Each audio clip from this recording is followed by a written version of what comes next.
Wah, gila sih. Trans 7 kok bisa ya ngehina kiai dan pesantren? Ternyata yang ngesot itulah yang kasih amplop. Netizen pun curiga nih bahwa bisa jadi inilah sebabnya sebagian kiai makin kaya raya, mobil mewah hingga harga miliaran. Trans 7 lewat program Expose katanya mau membedah kehidupan pesantren. Tapi yang muncul justru bukan riset, melainkan framing, nyinyiran, dan penghinaan. Santri disebut kolot, kiai dituding hidup mewah di atas penderitaan jemaahnya, dan budaya pesantren yang dianggap aneh. Pertanyaan sederhananya, kalian beneran riset atau cuma nyari sensasi? Mari kita bahas.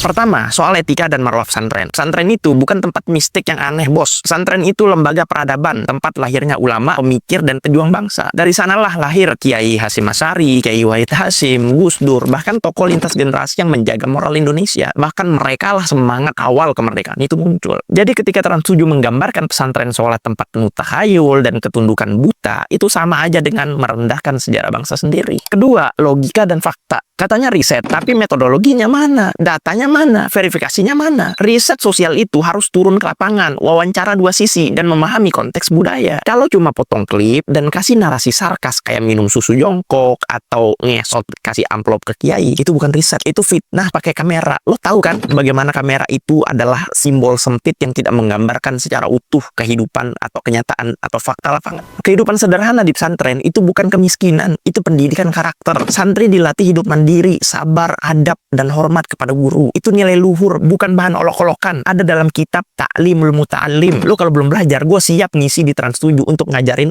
lu soal kitab Ta'limul Muta'allim. Paham? Ketiga, emosi dan kemanusiaan. Trans 7 mungkin lupa, di balik satu santri ada orang tua yang ikhlas menitipkan anaknya untuk belajar akhlak. Kalau kehidupan itu dijadikan tontonan dengan nada mengejek, maka yang kalian lukai itu bukan cuma kiai, tapi jutaan keluarga santri di seluruh Indonesia. Santri rela hidup sederhana, bukan karena dipaksa, tapi karena itu pilihan spiritual. Itu kehormatan, bukan kekonyolan. Keempat, regulasi dan tanggung jawab. Dalam aturan penyiaran, pasal 9 dan pasal 11, P3 SPS KPI jelas dilarang menyiarkan konten yang merendahkan nilai agama, tokoh agama, atau lembaga keagamaan. Artinya, tayangan ekspos bukan sekedar salah, tapi berpotensi melanggar hukum siaran. Maka permintaan maaf saja nggak cukup. Karena itu, sebagai alumni pesantren dan sebagai santri yang tidak pernah dihapus julukannya, saya menuntut pertama, sanksi tegas dari KPI. Kedua, permintaan maaf terbuka kepada kiai dan juga pesantren. Dan ketiga, penghentian tayangan ekspos yang menistakan nilai-nilai agama. Kami para santri bukan anti kritik, tapi anti fitnah. Kalau mau tahu kehidupan pesantren, datang, tinggal di pondok, rasakan sendiri bagaimana kami belajar dengan cinta dan adab, bukan sekedar ilmu. Karena pesantren bukan tontonan, tapi pesantren itu tuntunan dan peradaban. Karena akhlak itu yang pertama, baru kemudian ilmu, ya.